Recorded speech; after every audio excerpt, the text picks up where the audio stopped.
Hey everyone.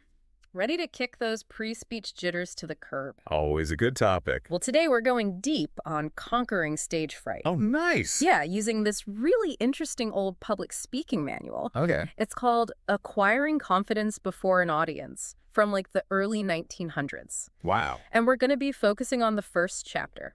Cool. It starts by talking about this strange sensation you get when like all those eyes are on you in the audience. Yeah, like that feeling of being under a microscope. Right. It's almost like a physical force. It really can be. And, back then, writers even talked about this power of the speaker's eye. Like a hypnotic gaze. Yeah, like Yeah. the ability to hold the crowd's attention with just your eyes. It's fascinating how they recognized that dynamic between the speaker and the audience, even way back then. Totally. Like they both feed off each other. Exactly. It's like a feedback loop or something. Definitely. So this chapter we're looking at, Yeah. it's down to the nitty-gritty. It uses this concept of plain old horse sense to help us overcome, self-consciousness and fear. Horse sense. Yeah.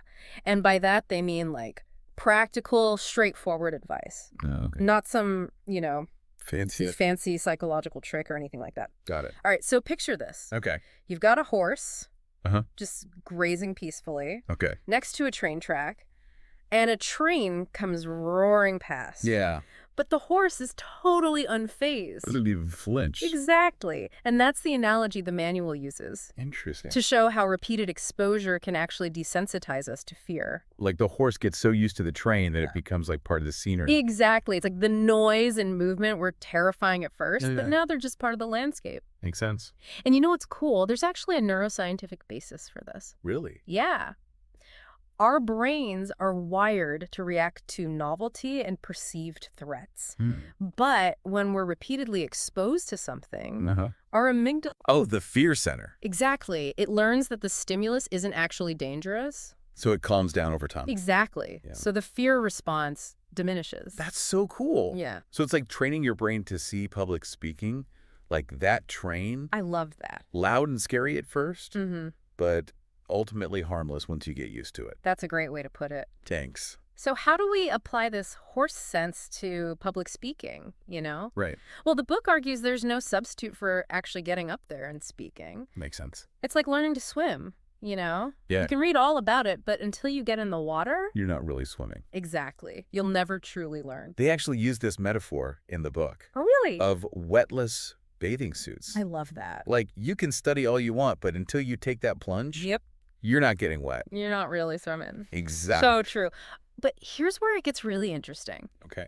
The book shares stories of famous speakers like Daniel Webster, Oh, wow. Gladstone, even Henry Ward Beecher, No way. all of whom struggled with stage fright early on. Really? Yeah. I would have never guessed. Can you imagine? Those titans of oratory. Yeah. Feeling the same butterflies we do. It's hard to believe. I know. But it's kind of reassuring in a way. Totally. It shows that stage fright isn't a sign of weakness Mm-hmm. or incompetence. Right. Even the greats experience it. Exactly. What their stories teach us Yeah. is that it's not about eliminating fear entirely. Mm-hmm. It's about learning to manage it, Yeah. even harness it. Okay. It's recognizing that fear is a natural part of the process. Right. And it doesn't have to control us. I like that. Thanks. So now one technique the book highlights for managing that fear is called the blacksmith principle. The blacksmith principle. Yeah. Think about a blacksmith shoeing a horse. Okay. To distract the horse from the pain, they might give it something to focus on. Oh, I see. Like a wisp of hay or something. Ah, Right. yeah. And similarly, when we become completely absorbed in our subject, that intense focus can push away other thoughts. Like fear. Exactly. Right. It's like our minds have limited bandwidth, Right. and when we fill it with our message... There's less space for the anxiety. Exactly. I like that analogy. Yeah. And that brings us to the importance of preparation. Oh, yeah. Because if you're up there with a blank mind, unsure of what to say, Yeah, of course you're going to feel uneasy. for sure. The book argues that having something substantial to say Okay. is crucial for building confidence. It's like the difference between walking a tightrope with a safety net Oh, I see. versus without one. Right. When you know your material inside and out, Uh-huh. you have that safety net of knowledge Yeah. to catch you if you stumble. Love it. Thanks. And it's not just about knowing your material. Okay. It's about really earning it. Mm-hmm. The manual actually suggests assuming mastery over your audience. Wow. Projecting that confidence from the start. Okay. And taking control. Interesting. Yeah, they use this analogy of positive and negative forces in electricity. Okay. Either you're going to command that energy Right. or the audience will. Got it. It's like choosing to be the live wire. Right. Not the ground. So don't be grounded. Exactly. Okay. I like it. And it makes you think about self-fulfilling prophecies. Oh, yeah. If you believe you can command attention, you're much more likely to actually do it. That's so true. It reminds me of that story about Washington Irving. Oh, yeah. The author Yeah. who completely froze up when he was introducing Charles Dickens. Oh, no. And later he told a friend, "There, I told you I would fail, and I did." Oof. Talk about a self-fulfilling prophecy. Right. It's like the opposite of what this manual is talking about. Totally. Like they paint this picture of an eagle facing the sun. Oh, wow. Unafraid and powerful. Okay, yeah. It's like a call to embrace our potential and believe in ourselves to overcome challenges. Love it. So how do we actually cultivate this eagle mindset? Right, especially when those pre-speech jitters hit. Exactly. Well, the book has some surprisingly practical advice. Okay. They suggest something as simple as taking a deep breath. Oh, yeah. And relaxing before you start. Mm-hmm. Just begin in a conversational tone. Okay. Like you're talking to a friend. I love that. It humanizes the audience. Right. Makes it less intimidating. Exactly. And whatever you do, no apologies. Right. Apologizing for being there or for your message. It just undermines your authority. Totally. Right from the start. Exactly. So project confidence and belief in your message. Yes. Go straight ahead. Like that eagle soaring towards the sun. Exactly. Now, remember that concept of assuming mastery? Oh, yeah. The manual doesn't just leave us with an analogy. Okay, good. It gives us some ways to actually step into that mindset. All right, I'm listening. Have you ever heard of power posing? Power posing. Is that where you stand in a confident posture? Yeah. Like chest open, shoulders back, head held high. I've heard of that. Studies have shown that holding those poses for even just a couple minutes can actually shift your hormone levels. Wow, interesting. Yeah. Decreasing cortisol, which is the stress hormone, and increasing testosterone. Which is linked to confidence. Exactly. So it's like faking it till you make it. Right. But on a biological level. I love that. And then there's visualization. Yeah, athletes use that all the time. Exactly. Like picturing themselves succeeding. You imagine yourself delivering a flawless presentation. Yeah. Feeling confident and engaging the audience. I do that sometimes before big presentations. And it really works. It does. Because visualization can actually activate the same neural pathways. Get out. Yeah. As if we were actually doing it. Wow. So it's like mental rehearsal. Exactly. It prepares us for the real deal. That's amazing. Now, the manual doesn't specifically mention those techniques. Okay. But they align perfectly with this idea of assuming mastery. Right. It's about taking these proactive steps to cultivate that inner confidence. Makes sense. And let's not forget positive self-talk. Oh, yeah, that's huge. Instead of focusing on what could go wrong, we can focus on our strengths and past successes. Exactly. Remind yourself that you've prepared well, that you have valuable insights to share, and that you're capable of delivering a compelling presentation. Totally. It's all about shifting that internal dialogue from doubt to belief. I love that.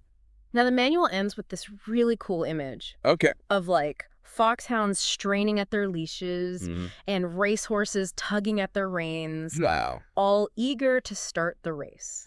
And that's the kind of energy and excitement we should feel about public speaking. Wow, I love that analogy. Right, like embracing the opportunity to connect with the audience and share something meaningful. It reminds us that fear is natural, but it doesn't have to control us. Exactly. We have the power to master it. And actually use it to fuel our performance. Now, even if you're thinking this is easy for them to say, the book acknowledges that temperament and nerves, even illness, can make stage fright worse. Of course. But it also emphasizes that coddling those anxieties won't make them go away. Right, you have to face them head on. Exactly. Like Professor Walter Dilscott argued. Who's that? He's a prominent psychologist back then. Okay. And he said that success or failure in business is caused more by mental attitude, even than by mental capacity. Wow, that's powerful. It is. So it really is about our mindset and how we choose to approach the challenge. Yeah, exactly. This chapter is like setting the foundation for everything else in the book. It's about understanding the psychology of stage fright. Right. Find those practical strategies to overcome it. And ultimately having the courage to speak our truth. You know, it reminds me of that Teddy Roosevelt quote. Which one? The credit belongs to the man who is actually in the arena. Oh, yeah. His face is marred by dust and sweat and blood. Powerful stuff. It is. He wasn't talking about public speaking there, right? No, but the sentiment totally applies. Right. It's about having the courage to show up. Even when it's hard. Even when we're afraid. Exactly. Because sometimes the most courageous act is just saying a single sentence. Wow. That you really believe in. That's so true. And, you know, history remembers those who dared to speak their truth. Oh, yeah, for sure. Think about people like Martin Luther King Jr., Susan B. Anthony. Nelson Mandela. Yeah. They all faced incredible opposition. Right. But their words sparked movements. And changed the world. It's inspiring. It is. But also kind of daunting, you know? Yeah, I know what you mean. Okay, my speech about the budget at work isn't exactly world-changing. Right. But here's the thing. The manual ends with this really thought-provoking question. What is it? What effective word do we have in our hearts to speak? Like, what message are we holding inside? Yeah. Just waiting to share it with the world? That's a powerful question. It is. It's like a call to action. For each of us to find our own unique voice. And have the courage to use it. Exactly. Regardless of the platform. Right. It could be speaking up in a meeting. Yeah. Or giving a toast at a wedding. Or even just having a tough conversation with someone you love. Exactly. So what does all this mean for you? Right. If you're struggling with stage fright, remember, you're not alone. Oh, yeah. So many people deal with this. Even the greatest speakers have faced those same fears. It's true. The key is to embrace the challenge. Okay. Prepare like crazy and focus on the power of your message. I love that. And most importantly, believe in yourself. Yes. And your ability to connect with your audience. Don't let fear silence your voice. Exactly. The world needs to hear what you have to say.